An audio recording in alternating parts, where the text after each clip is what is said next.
When the past refuses to stay buried, long before Mordecai ever stood at the king's gate, before Persia, palaces, and royal decrees, there was another king and another moment that never fully closed. Saul was commanded to devote Amalek to destruction. The command was clear. The obedience was incomplete. Agag lived. Others survived. And when the battlefield emptied and the dust settled, something else remained: memory. Stories told to sons and grandsons, names remembered, hatred preserved. Generations passed, but unfinished obedience does not disappear. It waits. Now the scene opens again, centuries later, not on a battlefield, but in a palace.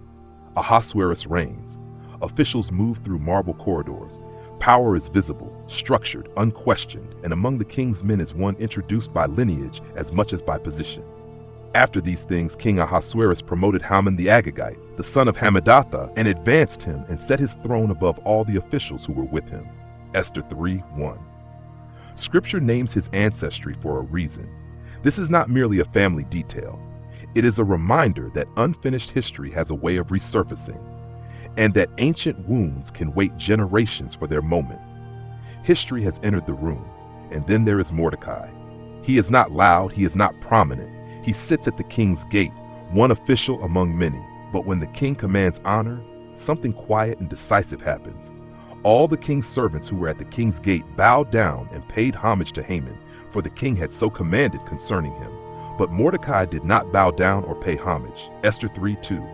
No explanation is recorded. No argument, no confrontation, just a man standing while everyone else bends. At first it seems small, but small acts often reveal large loyalties. Those around Mordecai notice. They question him. They watch to see what will happen. And when they spoke to him day after day and he would not listen to them, they told Haman in order to see whether Mordecai's words would stand. Esther 3:4. Haman notices too, and when he sees Mordecai standing, something ancient stirs. When Haman saw that Mordecai did not bow down or pay homage to him, Haman was filled with fury. But fury does not stop with one man. Mordecai is not enough. The offense is too old, the wound too deep. He disdained to lay hands on Mordecai alone. Esther 3:6. So Haman looks beyond the gate, beyond the man. He looks to a people. And then comes one of the most chilling movements in the story. So they cast pur, that is, they cast lots before Haman day after day, and they cast it month after month till the 12th month. The decision is placed into chance. Dates are selected. Time itself seems to agree. What Haman does not know is that the God who rules kings also rules calendars. While all of this unfolds, Mordecai continues living faithfully. Before any decree is announced, before fear grips the city, another moment quietly passes.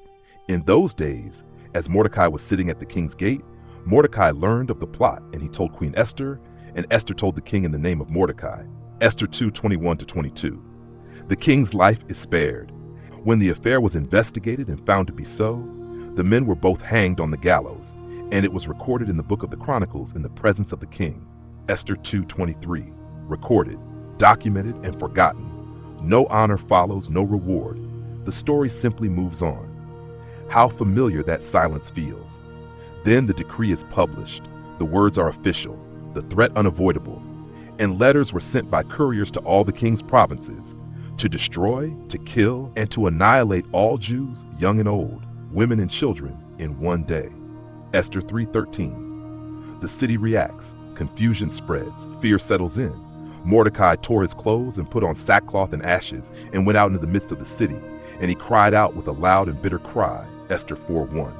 Still no deliverance, still no explanation, only faithfulness lived out in full view of danger. And then, in the quietest way possible, the story turns. On that night, the king could not sleep. Esther 6:1. Records are read. Memory returns. A forgotten act rises to the surface. What honor or distinction has been bestowed on Mordecai for this? Esther 6:3. None. And suddenly, honor long delayed arrives at precisely the moment it undoes Haman. The man who sought Mordecai's death is forced to lead him through the city in public honor. What was meant for destruction becomes the instrument of reversal. And in the end, the story closes the way it began, with justice that waited until its moment. So they hanged Haman on the gallows that he had prepared for Mordecai. Esther 7:10. The story resolves. The threat is reversed. The enemy falls by his own design. But it would be a mistake to read this ending too quickly. Mordecai did not know this would be the outcome when he refused to bow. He did not know deliverance was coming when the lot was cast, when the decree was sealed, when sackcloth replaced normal clothes, and death had been scheduled on a calendar. He stood faithful while the gallows were still standing. All it would have taken was a single quiet compromise, one moment of self-preservation, and the danger might have passed unnoticed. Esther does not teach us how to predict outcomes. It teaches us how to live when outcomes are hidden. God is sovereign enough to save. God is sovereign enough to exalt.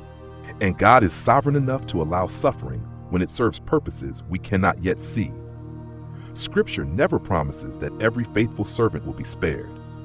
Some are delivered like Mordecai. Others, like the martyrs who came later, remain faithful unto death.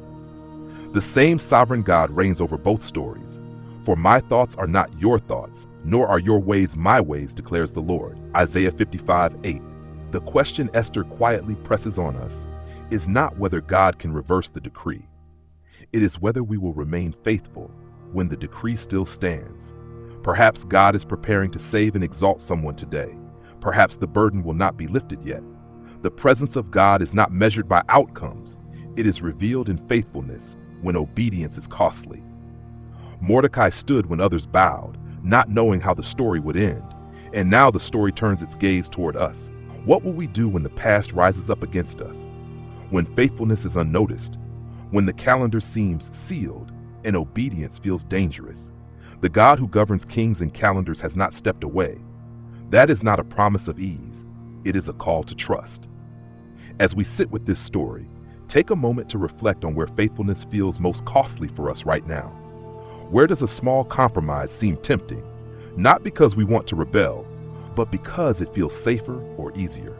Where might the past, old wounds, old fears, long memories be pressing in on present obedience? And where might God be inviting us to trust Him, even when the outcome is hidden and the path forward feels uncertain? If you're willing, share your reflections or questions in the comments so we can learn and walk this road together.